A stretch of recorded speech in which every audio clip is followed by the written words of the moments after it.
that are part of it that had this brainstorm to work together on using all their various conferences and channels of communication to showcase the different farmers and researchers and things that are going on in Living Lab Ontario. So if you could flip that, Mel. Yes, I can. This project in Ontario is part of a broader national initiative called the Living Laboratories Initiative. And we are just one of 4 that are currently operating in Canada. This initiative is about an integrated approach to agricultural innovation, brings farmers, scientists, and other partners together to develop or to co-develop, test, and monitor new practices and technologies in a real-life context. So there are some existing ones. You see the map there in Eastern Prairies, Atlantic, and Quebec.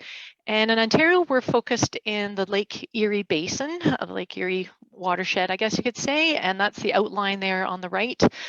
So Southern Ontario, and that's because the priorities for our province were around water quality, soil health, biodiversity, and watershed management. And that's where this project currently is focused.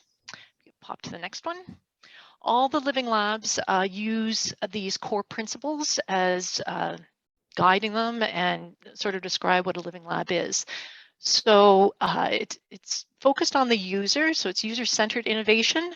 The farmers are not the only ones responsible for innovation. There's researchers and partners trying to develop things that can be more broadly adopted. And so how it's used, how these innovations are used, barriers that the users experience are what we're focused on.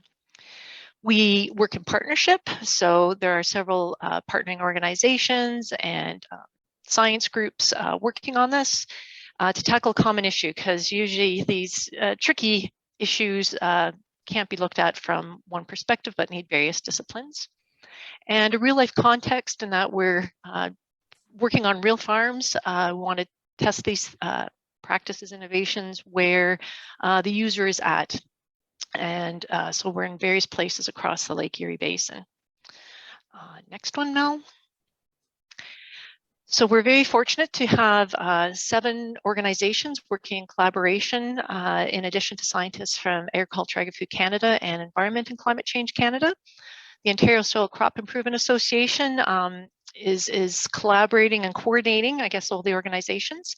Ontario Soil Network here sponsoring today's part of the series.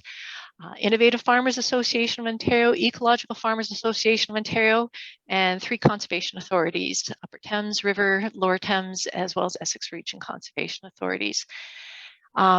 Each of these organizations contribute to different objectives and activities that are under some broad categories. So we're doing some on-farm research trials, we've got some watershed research scale work going on, we've got some socioeconomic analysis, as well as engagement and knowledge transfer opportunities, which this is part of, and which really our organizations take the lead on.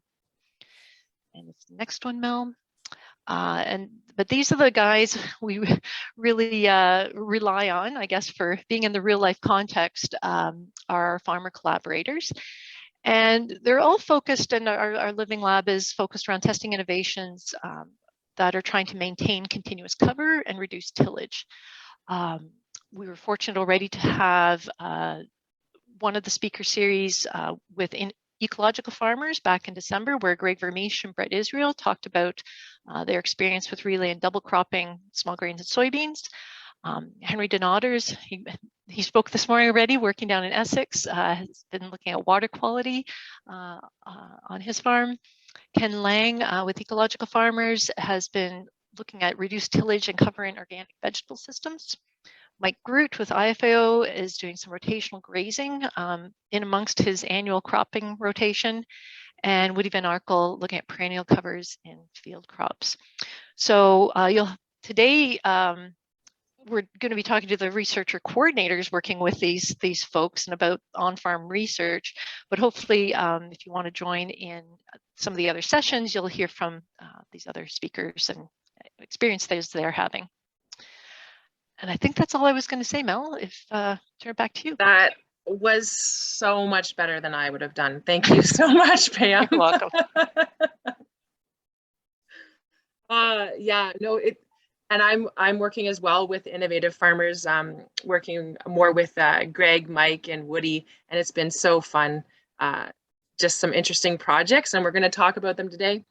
But first, I want to introduce our I guess our researchers. I almost want to call them translators too. Ian, you're lucky. I'm going to put up this slide. Ian, would you just briefly introduce yourself? Ian works with the Government of Canada and is working on some really interesting stuff with Living Lab, but also in general. Take it away, Ian. Thanks, Mel. Yeah, I work for Agriculture Canada as a research scientist, and I'm based in London. And so my background is as an entomologist. I work in the area of insecticide toxicology, chemical ecology.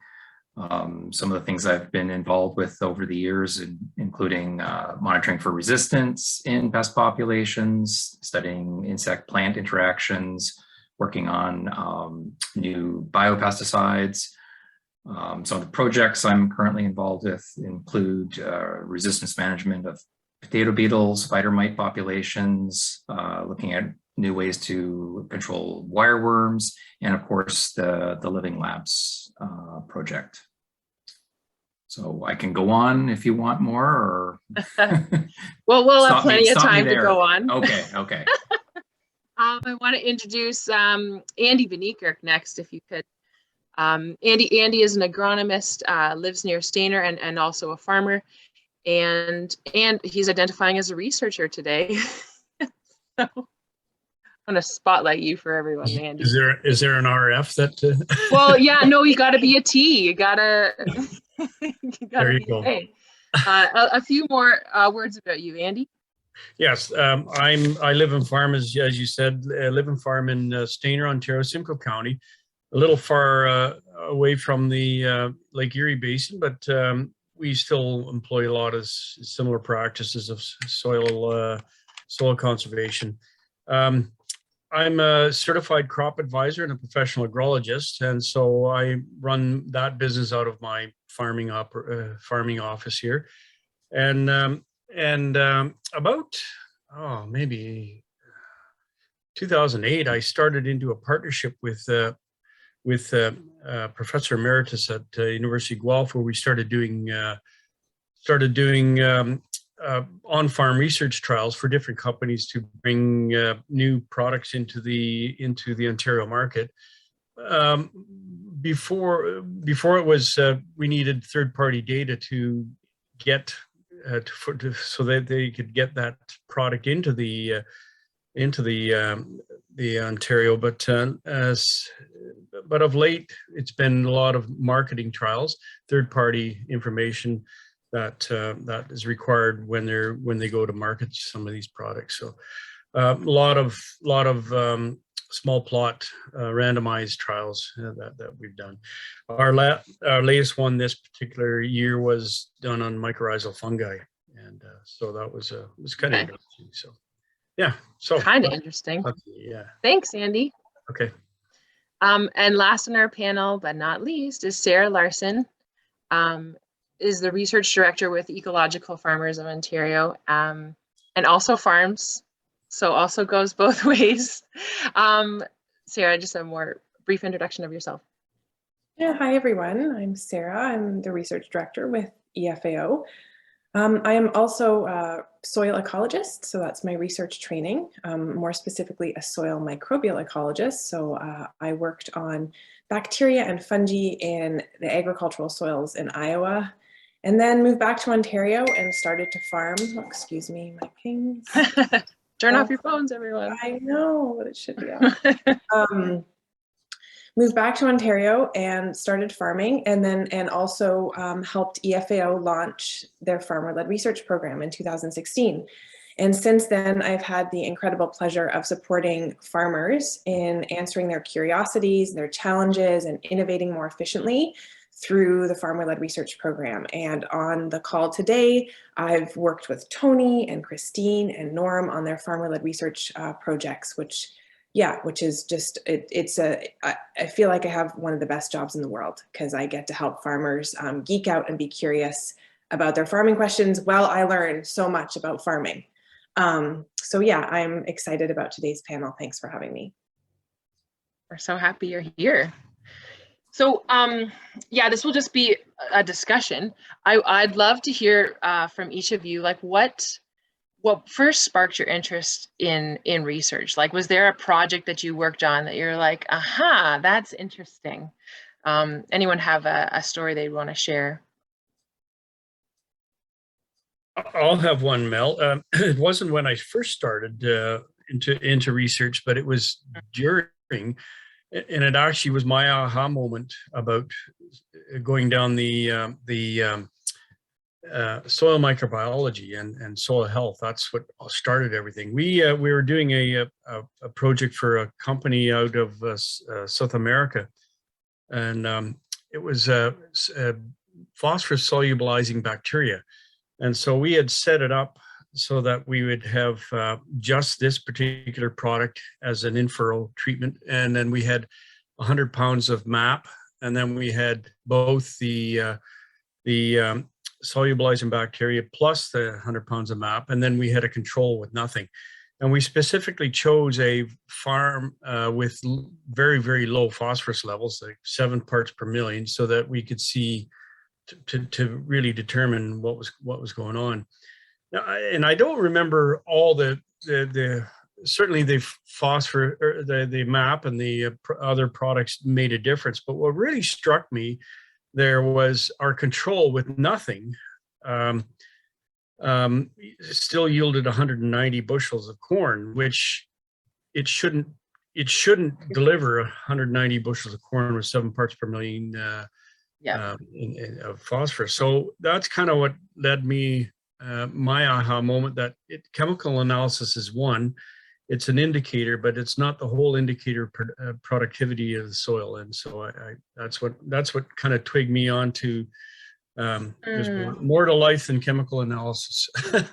Oh yeah, that's for sure. And I love like those kind of unexpected. It's like a happy accident that you're like that got you on a whole new. I like that expression. Yeah. Well, I didn't make it up. I think it was Bob Ross said that. It's not me. Okay. You're already Ian. Any else like? I have a similar. Oh, go ahead, Ian. Oh, I was just going to say that I think some of my experience in my current position or my previous lives, looking at some of the negative impacts of pesticide use has sort of led me to want to work more in the area of finding solutions to pest management problems, but in more sustainable ways. So I think I really haven't had a lot of experience doing on-farm work, but I think recently some of the trials that we've done with different cover crops, which show promise for suppressing wireworm populations in the soil, so that there's potential there to solve some of these problems without in alternative ways. Yep, interesting. Sarah. My story is similar to Andy's. I'd been a researcher for a few years and really loved research because I love cycles, and research allowed me to study biogeochemical cycles, first in the Arctic and then in agricultural soils. But when I was in the lab one day for the first time doing DNA extraction, I had gone out to the field, taken some soil, and then used this kit and done all these things, pipettes and reagents. And at the end of the day, I was able to see this this little chunk of white DNA. That was the DNA from the bacteria and the fungi in the soil. And it was like I could see it. It was in my hand. And it was just this crazy moment of, these are the recyclers. These are the relationship builders. I mean, it's their DNA. But the fact that, I could see the DNA of these organisms that were doing all this incredible work, like Andy was mentioning, really, this is the life of the soil. So that was just a very exciting, deliverable of research for me. It can enlighten us sometimes. Totally. connect us more. Absolutely, yeah. And it must feel, especially because all of you are researching things that are so small, like invisible, that and it's so complex that it actually made it really tangible, if only for a moment. Like, what's going on here? Yeah, it's this great mystery that we're trying to unravel, eh? But let's talk about the kind of the basics. We're going to talk about the projects that you're working on with Living Lab, but before we do that, how would one even do on-farm research? Like, where do you even begin? What's the first thing that you would need to know? I think you have to have a high level of curiosity and to kind of explore that side of the production system. Yeah. So high level of curiosity. What else would you? What would be your first recommendation, Sarah? What is something that you've observed on the farm that makes you scratch your head, or gets you curious, or how I always worked in the lab is I would find the thing that ticked me off the most about a protocol and I'd change it. And then I'd find the next thing that ticked me off most about the protocol and change it. So in your daily flow of farm operations, what is the frustrating thing that you observe about your production? Is there a way to change it? Or, so that would be a challenge, or just a general curiosity around the ecology of your production. I mean, I think your curiosities can go anywhere. They're usually interconnected. Yeah, that's a good point. Ian? I think, well, I was going to say that Sarah's point about, not trying to change too many factors at once, you want to know whether, by changing one thing that, does it make a difference or not? So yeah, coming at it in a sort of slow and steady. One variable at a time. Yeah. Exactly. One variable at a time. Yeah, a lot of us want to there's maybe something to like a completely different system versus the conventional system, but you'll never be able to tease out what exactly was the thing. So yeah, I'm hearing like you kind of got to get clear, change that one variable so that you can actually know if that's what made the difference.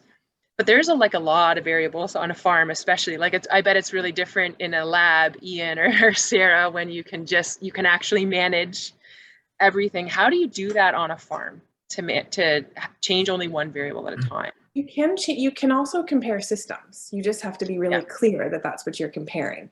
Yeah. So you have to be really clear that you're not going to have a mechanistic understanding of the one thing that's responsible for that change. But often in the farmer-led research program, we are comparing systems.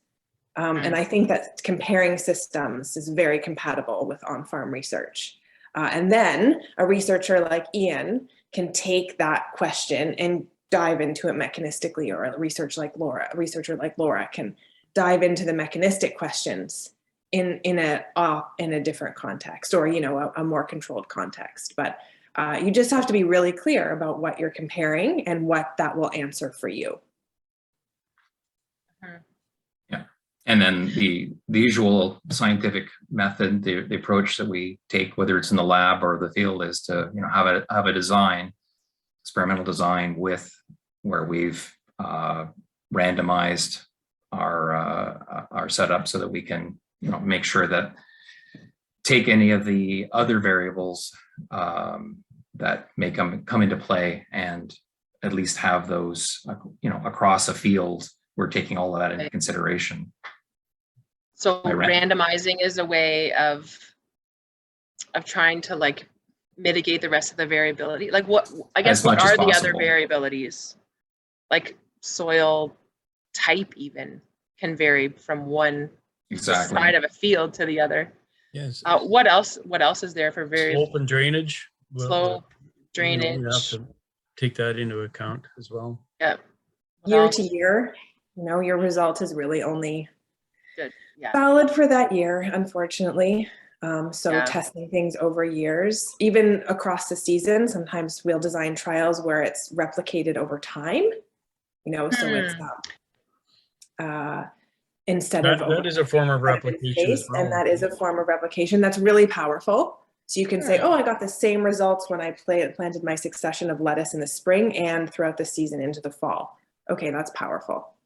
That's neat.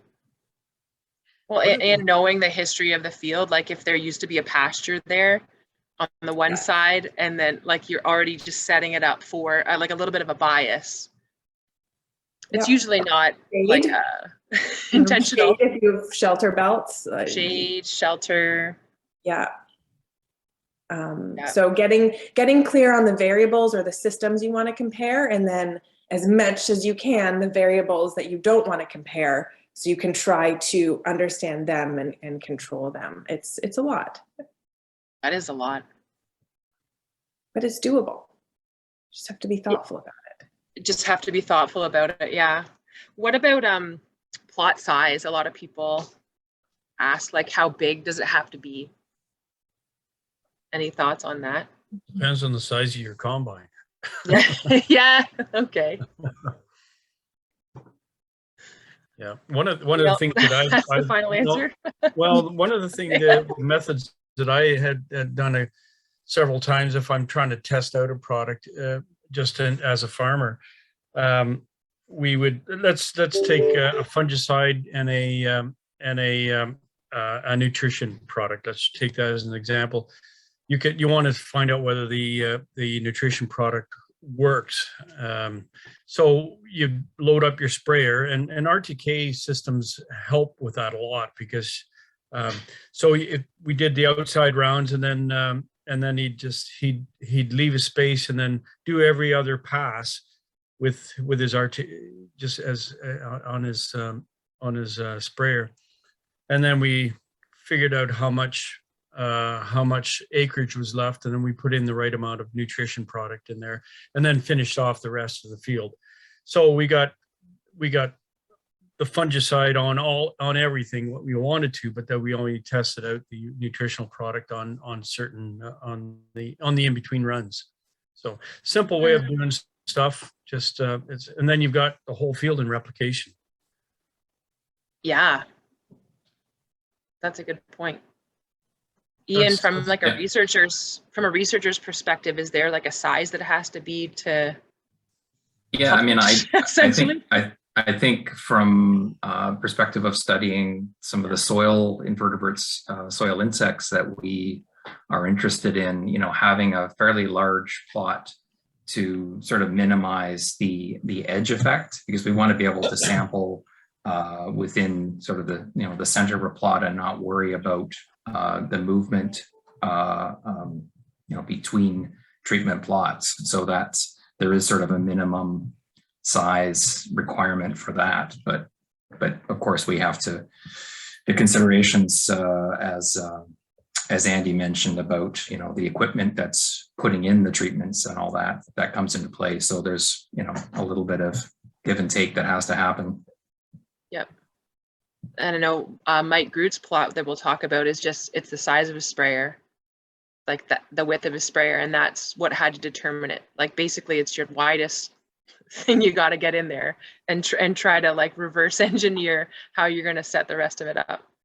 And I am looking at the chat, not responding if it's not a question, but if you've got questions for our panelists, we'd love to field them at any time. So feel free to pop it in there. Can I address Tony's point, which is a really good one? Yeah. Tony said a windrow with habitat for beneficial or pest populations at one side of the area, whether lots of variables we can't control and even have no idea of what they are. That's a really good point. Sometimes we might identify a factor on the field that we can't control, just don't even know what the effect will be.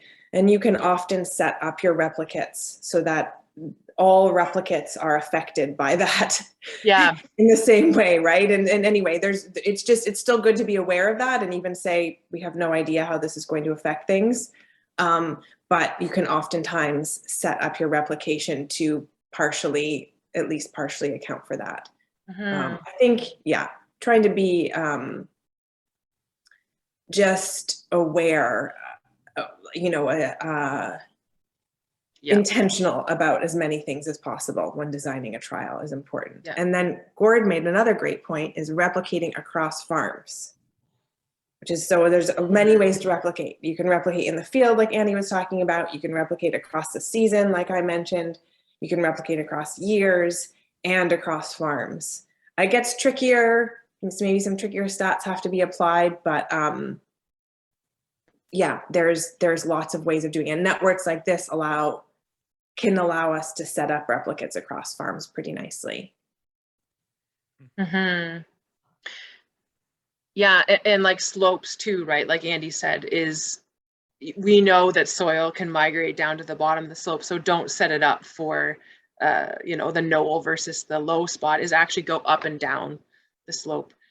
Yield maps, historical yield maps, historical soil maps, and like really high definition soil mapping before you would kind of even design the system in the first place. Woody had asked, is there a size that's too big? Any thoughts on that?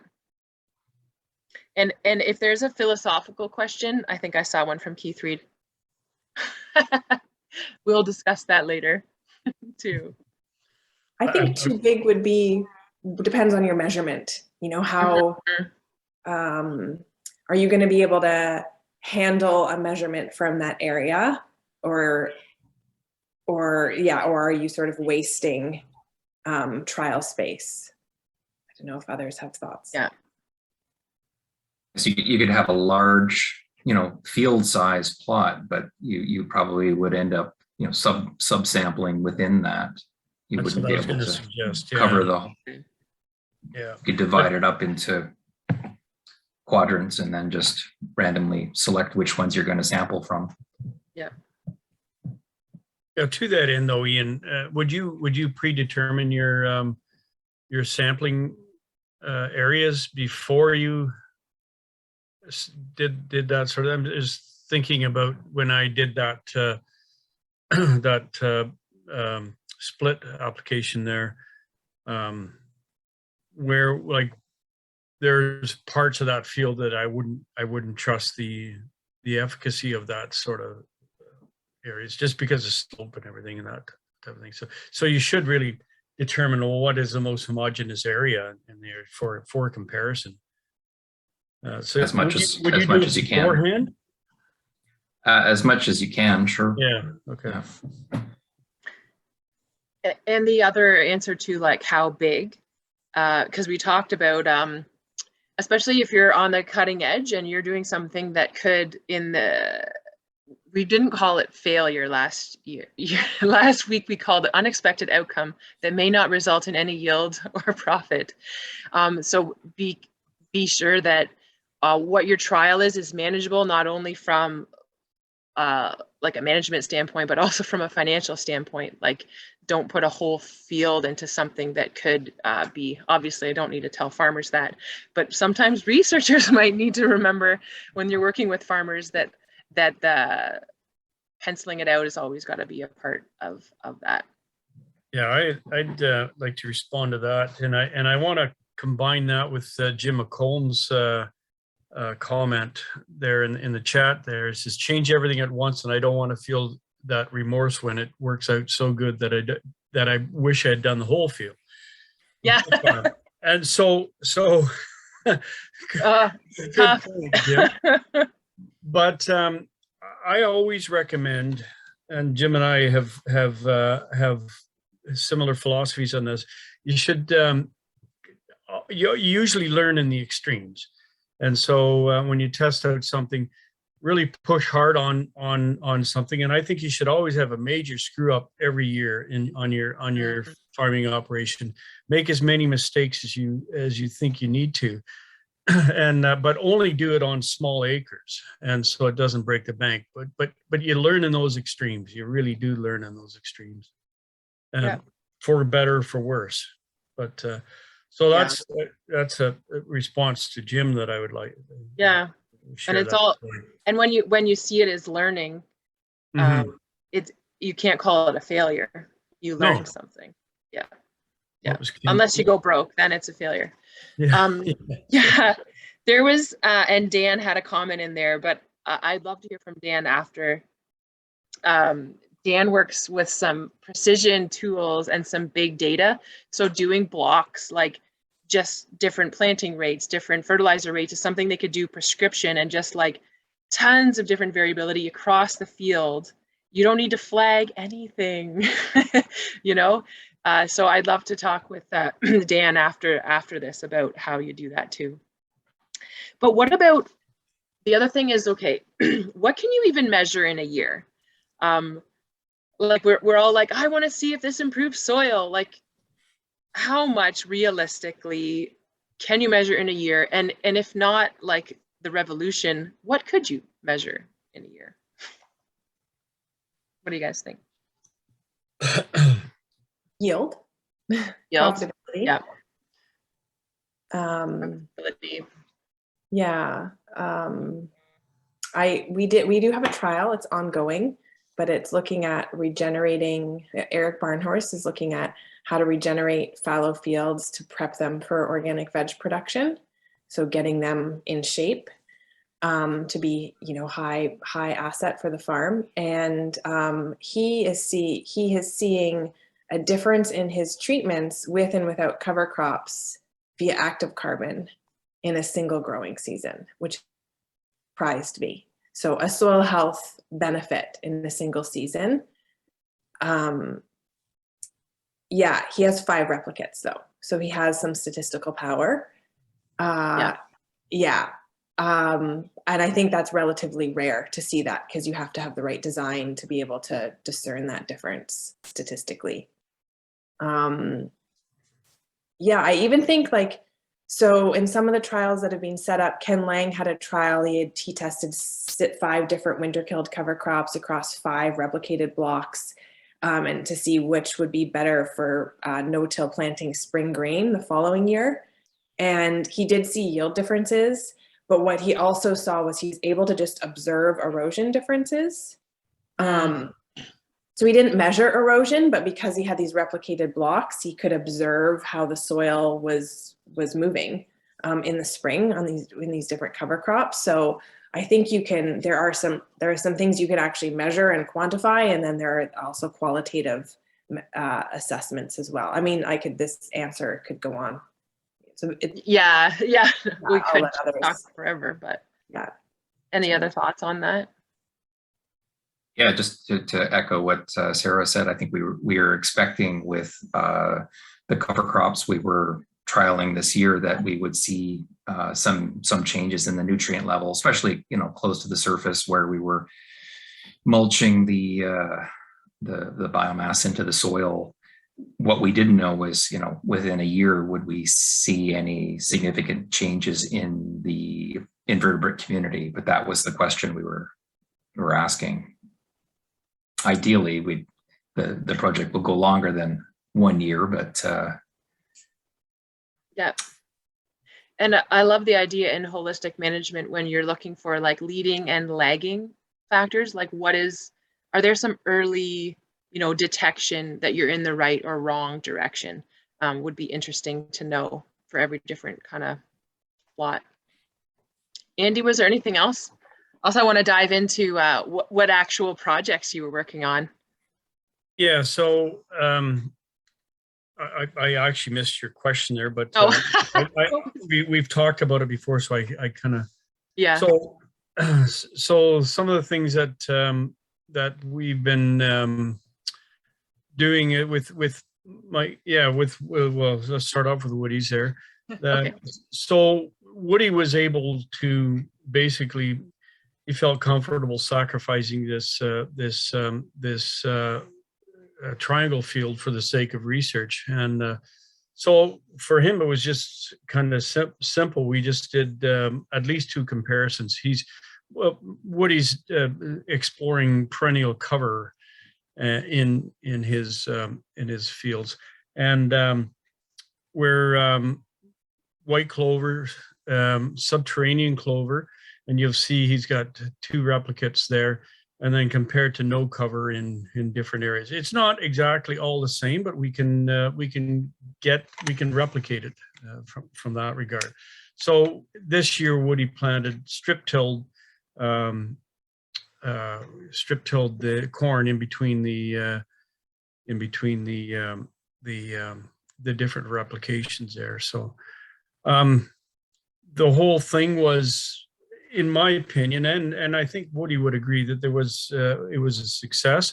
There was less yield from the perennial cover situations, but it was much better improvement from over last year. And so we are taking that as a positive thing because we're learning more and as we go. And so that's kind of, we're really pleased about that type of thing. Yeah, that's a good point. And like Woody is here. So Yeah. I love that we're just talking about him. Yeah. You could speak up for yourself another time, Woody. Yeah. But Woody did, like, without doing side by sides, would just take small fields, and it's kind of like you're just researching how to even do this in a system, and then this was the first year where Woody actually got to do side by side of a system that he's kind of figured out beside kind of the conventional way. Yeah. Well, and it's So not what about, it's not just a cover, no cover. It's a matter of which covers is a better one. Too. Exactly. So that's kind of what he's leaning towards. So Greg Ramirez's relay crop versus double crop. He's done several double crop experiences in the past where he's planted soybeans after wheat or rye or winter barley. But he got exploring the relay crop and wanted to try out. So we had, as you can see on the left-hand side of the screen, where we had solid planted in the yellow, and then we had strip till on the blue. Sorry, I'll. What we had was, like, these are 8 acres, side by side each. Yeah. There was a twin row winter barley with the soybeans planted in between, and the soybeans were planted so they would grow together. Obviously, you can see in this picture harvesting, he had to put a tile drain on the cutter bar of the combine to actually, it worked pretty well, but there was parts that were definitely got clipped off. So you need to always keep that in mind. One of the many variables, right, Sarah, is that you just clipped your beans off. And then beside it was the winter barley that he harvested and then planted at the same time that he was harvesting this barley. He was planting beans on the 8 acres beside it. Right. And then what did he find, Andy? 4 bushel advantage on the solid barley, and then 2.6 bushels extra on the solid planted soybeans. Now, back to Sarah's point about the yearly, the yearly influences. We had tons of moisture this year, and our assumption was that the relay crop would typically have beat this double crop soybeans, but in this particular case, because we had ample moistures, the double crop soybeans just took off, and so. But the other important factor too, wasn't it, Andy, that half the plot got just smoked with frost in June. That's another good point. Yeah, that's a seasonal thing. That's an abiotic stress that we normally have in the in the first week in June. And so. But it was like, if you look at all of Ontario, it's like someone put a very cold finger right on this field. It was very, very weird. But I'm not that woo-woo. No, but also that they're more susceptible because the beans were more susceptible to the frost because there was no wind movement in the barley. So that was even a factor to consider. Mm-hmm. Brian, do you have a question? Could you pop it in the chat? Oh, yep, I can. Yep. Yeah. Or is it about Greg's? We could chat about it right now. Talked about soil moisture, right? And where I want to do some trials and research is in orchards. When you were doing what I'm asking about moisture is, to us, we use a lot of drip irrigation. It's very important for us to keep the soil active between the water table and the surface water. So or I just want to get back to going through these living lab projects, and then we're going to be totally talking about other ideas for the future. So I'm just wondering how they measured it. That's what I want to know. How they measured the water. So the question is, how did you measure the soil moisture? That's what I'm looking for. Yep. Yeah. Andy or Ian, what were you up to? We actually didn't measure the soil moisture in there, but that's a good point, Brian. It may give us a little bit more insight into what happened actually. Yeah, no, it's really important. Yeah. Mike and Liz, this is a situation where where Mike is wanting to explore a fourth rotation crop, a fourth crop in his rotation. So he was wanting to go corn, beans, wheat, and then plus a cover crop, and then do a year of grazing the annual cover crops. He wants to know whether by adding that particular livestock rotation into his ground, into his production system, whether that'll be able to whether he'll be able to reduce inputs and both in terms of fertility and also in terms of pesticide reduction. So it was difficult to do anything until we statistically until we set up this in terms of 4 repetitions of six different treatments. So that's kind of what I noticed. The one is on the right hand side of the screen is cut off there, but that's okay. Oh yeah, sorry. You get that's the PowerPoint's idea. problem. We have 6 different treatments, 2 controls.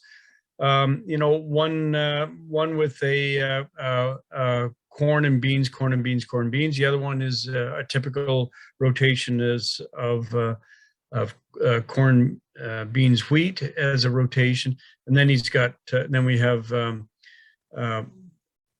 graze A, graze B, and graze C and D, and so we've got 6 different treatments there.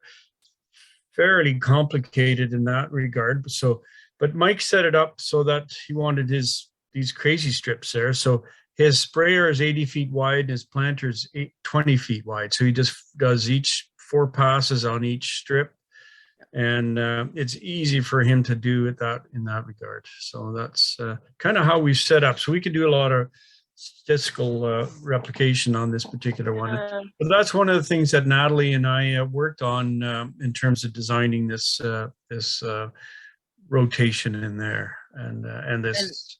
Yeah, that's another factor too, right? Is the ease of doing it. It's not just equipment size, but as you can see, this is a picture of Mike that like every 2 or 3 days he had to redo the fence around the grazing strip, right? So if he had permanent fence between that, but he doesn't. So, and then he's got to move the cattle around and not go through the corn. So it's a bit of a hassle. So I think pain in the butt factor is something to really take into consideration in the planning stages of your design. Yeah, no, I'd love to hear from, so those were the 3 farmers that are working with Innovative Farmers and working directly with Andy, and Sarah is working with Brett Israel and Ken Lang. Could you talk us through Brett's trial, Sarah? Yeah, I'll just make one point related to the pain in the butt factor. Yes. Sometimes as a researcher, when I'm looking at helping farmers design trials, I'm like, oh, just split your plot. You know, it gives us more replicates. We can put a treatment on one side, we can randomize which side. And I learned through a trial with farmer Angie Koch that it gives no room for her to turn her tractor around. You know, when you're splitting a plot, that middle zone is like the totally screwed zone in terms of farming. And so, and it, it depends on what you're doing in those half strips, but for her case, it was in the case of this trial, it was a disaster. So I am very hesitant to suggesting splitting strips now because of that or having strips. So Brett I think he's on the call today. This is one example. Watch what you say. This is what EFAO's work with Living Lab Ontario is focused on organic production. So Brett's site is focused on organic field crop production, and Ken Lang's site that I'll talk about next is focused on organic vegetable production. And the goal, as with all other trials in this project, is a focus on continuous cover and reduced tillage. And so Brett joined the project because of administrative, anyway, just it takes a long time, these big projects, so sort of getting all the bureaucracy worked out and everyone, you know, signed up. So Brett joined the project at the beginning of this year. And so he's an innovator, is doing lots of different things on different fields on their farm. And so we were able to take advantage of what Brett was already doing on the farm to try to hone in on something to do more collectively with the research next year. And what we're really doing is field scale. And so it's not strips in the field, it's looking at what these interesting systems that Brett is innovating, and then replicate them at the field scale. And in Brett's case, it's not like a beautiful, 4 replicates, randomized, replicated. So it's kind of a bit of a challenge for researchers to wrap their heads around how to get statistics out of this, but it can be done. And so right now, Brett is comparing alfalfa fueled corn to his conventionally, which I find hilarious to say anything on Brett's farm is conventional. That's true. Conventionally grown organic corn.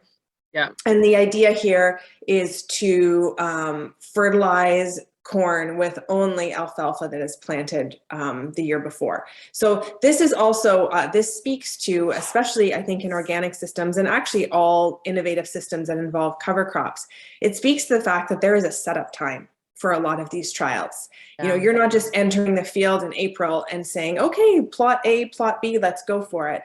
In many cases, you are setting up the previous year with either a perennial crop or a cover crop. And so you have to have your design set then and then manage things sort of without the research happening and then go in and do the research. And so, yeah, we were able to compare Brett's corn system with alfalfa to without alfalfa, conventionally tilled.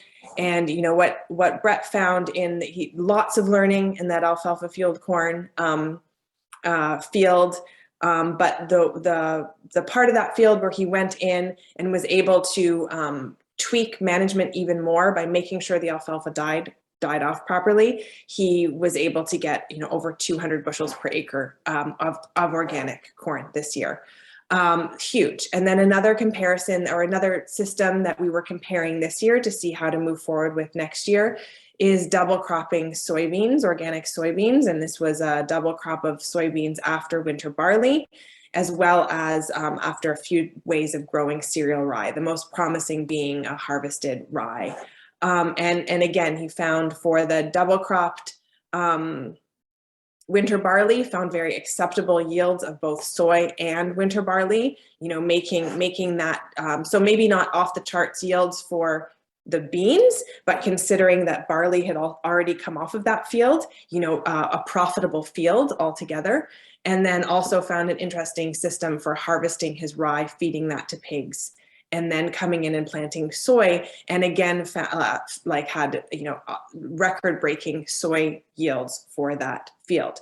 So really exciting stuff at a field scale, where we might be dividing fields in half, and it's called pseudo-replicating. So where the replicates aren't randomized across the farm, but it still allows researchers to go in and get multiple points of data and be able to run some statistics so that we can assign some probability and confidence to these results. So that's why we do stats, is we can say, okay, 9 times out of 10, we expect to see this difference again.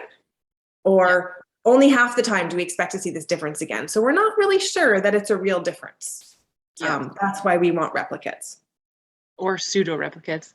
Or pseudo-replicates. I know, I was like, I don't, Barb had a question. Get into real world farming and real world exactly.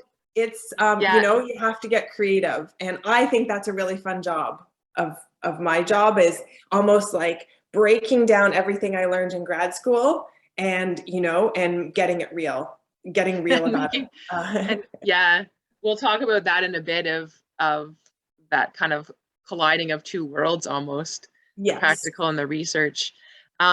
Barb did have a question about how he killed the alfalfa, which is an interesting story. A rototiller killed it in the end, but Yeah. the A small long one. story short, well, yeah, no, is a high-speed disc twice did not work. So he's still working on how to effectively terminate the alfalfa, which is part of the trial. But in the interest of time, we're going to focus a little bit more on Ken Lang because that's where Ian did his research. So could you set us up for Ken's research, Sarah, and then I want Ian to chat about what he did there. Yeah, I think the next slide, so these are some beautiful pictures of Ken's, all the different systems he's working on. Yeah. Oh no, I guess okay, if you go back, so it's been 3 years. Ken's actually started this trial before Living Labs was official. And this is just the research approach that he used, is a screening trial. He had 10 different crops that he was interested in, some transplanted, some direct seeded, all these different cover crops that he was interested in through his work in exploring more deeply for no-till planting vegetables into. And so like this, if you combine every crop with every type of cover crop and mulching system, it was this insane grid of management practices to test. So we screened all of those, no replicates, just screened in a big field, all the combinations that he could come up with and observed those. And then from that, honed in on 3 systems. And so we can switch to the next slide. So last year, 2021, he just did demonstration plots of a no-till potato system. You heard it, no-till potatoes. And no-till garlic. And so this is where Ken plants a cover crop the previous fall, lets it grow up as mulch, and then no-till plants his potatoes in the spring into that cover crop. He doesn't hill, he doesn't weed, much to Martha, his wife's, dismay. No hand weeding. You're not allowed. Not allowed. Yep. Because he just wants to see the true performance of this system. No hand weeding, no mechanical weeding. So he set up demonstration plots to further explore the potatoes and no-till garlic and no-till winter squash, and felt more comfortable with those. He got fabulous yields from those systems this year. So last year, so 2022, we're setting up randomized replicated plots. So the beauty of the Living Lab with this multi-year structure and support is Ken can do this iterative type of research of screening to demonstration to randomized replicate. And so this is, whatever, you don't need to absorb all of this, but this is Ken setting up his potato trials with 4 replicates, either using a cover crop mulch or his tilled ground. And it's complicated. It's not exactly how he'd grow it, but he has to make his mulch and his tilled systems sort of compatible in the same design. So you tweak it a bit and hope that it's relatable to the to real growing. And then the next design is this is no-till garlic, sorry. And then his next design is no-till potatoes, which looks very similar. It's 4 replicates that he's looking at, comparing a cover crop mulch to tilled ground. Yeah, and it's really interesting to see, but like you kind of walk through and he knows where everything is, but I just get totally turned around in his plot. Ian, you were there quite a lot this summer. What were you working on, and did you find anything that you can report on? Yeah, good question. Yeah, so this was an opportunity in this no-till vegetable, or to work with Ken on his interest in no-till vegetable production and look at the impact on biodiversity. So we had I should say this was a project that a grad student took on, and we were looking at a field that had been a pasture or orchard type of field. It had been cut for hay for several seasons, so it was reasonably uniform. But soil sampling the year before, in the fall of 2020, identified there were differences across his field. So it was important to set up these experimental blocks across the field to kind of capture the differences in the background soil quality. So we were interested in using some of the cover crops that Ken would typically use to suppress weeds, to influence, add nutrients to the soil, and to see, whether singly or in combination over one season, we could see any impact on the invertebrates. So this slide just shows kind of, where the plots were located. There were two different covers and a combination of those covers that were planted at the beginning of the season, and those were compared to initially undisturbed plots. So the type of mix of orchard pasture grass that was there before. And partway through the season, those covers were tilled, cut, and then the cash crop of interest, which was spinach in this case, was planted into these plots, except for one of the controls, which was left just as grass. So I'll skip maybe to the next slide. And this is the part of the project that we were interested in, which was to sample in each of these replicated plots, to measure changes in the different invertebrate communities. So earthworms are known as a keystone species. They're very important for moving nutrients around in the soil. So they were collected by these 0.25 meter square monolith samples. So this was done throughout the season. We sorted other insects, took these pitfall traps to collect surface insects, and this was carried on right through when the cover crops were growing into when the spinach was growing. So we have a sort of a complete collection throughout the season. We were also measuring soil moisture, soil temperature, air temperature, and other soil parameters in each of these plots. So a lot of these samples are still being sorted in the lab, but at the end, we're hoping to answer some of the questions we had. And one of the predictions was that growing these cover crops would affect the nutrients in the soil, perhaps the soil texture, organic matter, and that in turn would promote changes in the invertebrate community. But that's yet to be, those answers have yet to be, those questions have yet to be answered. Yeah, so now they're in the lab.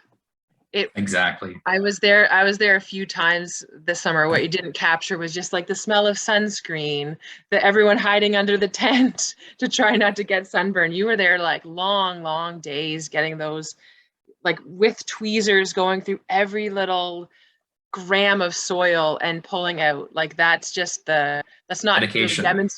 The absolute dedication, and that wasn't really captured on the slide. So I just wanted to let everybody know like how hard Jess and yourself and the whole team and the dog. I'm not supposed to talk about the research dog that accompanied, but yeah, I loved it. So, but thanks for sharing that, and thanks Sarah for replying. Like there was a lot of interest in what the heck, no-till potatoes? How did Ken do that? So we won't discuss that right now because there's some resources on Ecological Farmers website that Sarah put in the chat there. Because yes, it is interesting. And yes, if you want to hear more about that, Ken will be speaking with Woody at the Innovative Farmers Conference. And you will get a free session if you want. just let me know. So what else I'm struck by, and we talked about, is like the colliding of worlds. You get like practical like farmers, well, I just need to make this work, versus the researchers that, well, like, I need to get this published. So what I'd love to like, how about Ian, we'll start with you. Like, what is it that you would want farmers to know if they're going to be working with like a university or federal or provincial researcher on their farm? What does a farmer need to know to work well with someone with a PhD? Sarah has a PhD. She does so well. We'll talk about translation. But Ian, what would you want farmers to know? Well, I guess to to be patient with us in terms of our approach, which may seem kind of picky at times in terms of how we want to set up our experiments, but we need to make sure that the data we collect is acceptable, that we can whatever happens, at least we can publish it at the end, or we hope to publish it, which ensures that a continuation of our ability to get funded. So there's always stress to make sure that it works out, the experiments work out regardless of the outcome. But that you've got to like due diligence, good process, but also also timing is very much dependent on government funding, which is really hard for farmers and myself to wrap our heads around. But that's the kind of the reality that you live in. What about Andy, from another perspective, if putting your farmer hat on, what would you want researchers that are going to work with farmers to understand, to better work together? I guess learn how to speak farmer, I guess, is the and that's part of my role in what I'm doing. I've always said I'm a bit of an interpreter, because I have a working farm here, and also I've done considerable research there, so I understand both worlds there. So I guess is there an app you can use? I don't know. Like a Google Translate? What did that mean? Yeah. I really heard that farmers want researchers to understand agronomy and understand agriculture a little bit better, to understand kind of what they're up against and why they can't do certain protocols. The other thing I kind of threw me off there, but no, sorry. Well, we want to get to everyone going into breakout rooms. So was there any last words that you would give to a researcher that wants to work on farm? Yeah, I guess when the weather's right, farmers have to go in, so you have to be get used to that sort of thing. You drop everything, as you mentioned the other day, Mel. You drop everything that as and like, we're always playing with the weather. We're always dealing with the weather, and so that's just have to get used to that sort of thing. Mm-hmm. Sarah, what about you? You're like the best definition of a translator that I've known. So, just to Tracy's point, I think this is with all good communication, is just getting really clear on everyone's expectations and needs. So, and this is going to be based on the individual relationship, the specific relationship between the researcher and the farmer. So some farmers will really want a lot of, engagement on the farm. Others farmers want that expertise, a lot of agronomy knowledge that's coming with the researcher. And then it's also good for the farmer to understand, what needs to be published at the end is often researchers have grad students that they're supporting. And so, the researcher is responsible for the grad student's degree and getting, enough data to ensure that grad student can graduate. I think though, it's building relationships and learning a little bit about each other's worlds, the pace of funding, the pace of farming, and the limitations of equipment like that. I can't block it would look so nice to just chop that strip in half and say, do that there and do that there. And it's like totally impractical. Can't do that. So I also find that just like really thinking through every step of what you think you're planning on doing is helpful. Like my example is like, when are you going to tear the scale? Like know when you're going to tear the scale and why you need to tear the scale. Yeah. And like that be the analogy. So, yeah, I know we're running for time. Well, and I also heard, like, I worked with all the farmers as well, and they really loved when researchers brought the same level of enthusiasm for their projects that they had. And that's really hard to quantify. But I really got the sense that it is about relationship building and building that trust to work. I know Woody's had a lot of researchers come to his farm, but like, it's nice to just, hang out after and get to know each other as well. I think that's really important. You had a question about co-development. I don't know if we addressed that. Is the best idea is it's not just the researcher's question or the farmer's question, but when they come together and you really understand why the other person is thinking the way they are, you get this really cool co-development happening where it meets both parties' needs, and you can really get on board for that. So that's what we've been doing in the Living Lab, which is a long process. It's not just a 2-hour meeting and you've now come on board, right? It's over years almost of developing it. So it emphasizes the Sarah's point about good communication. Yeah, no question about that. Yeah, we had a few comments here about open source data, and I don't know if you wanted to speak to that quick before we. I kind of want to open it up so I can see everyone again, but I know like Soil and Crop has their research reports, like it's just available online. I think, is there any issue that you see and maybe that's to the group, is there any issue you're having in accessing data from other people's research?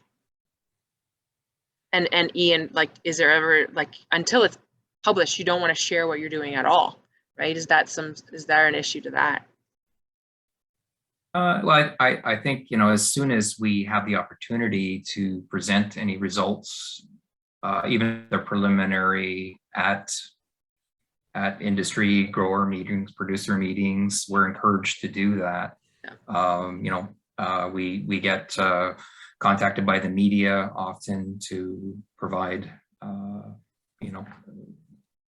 what information about what our research is finding.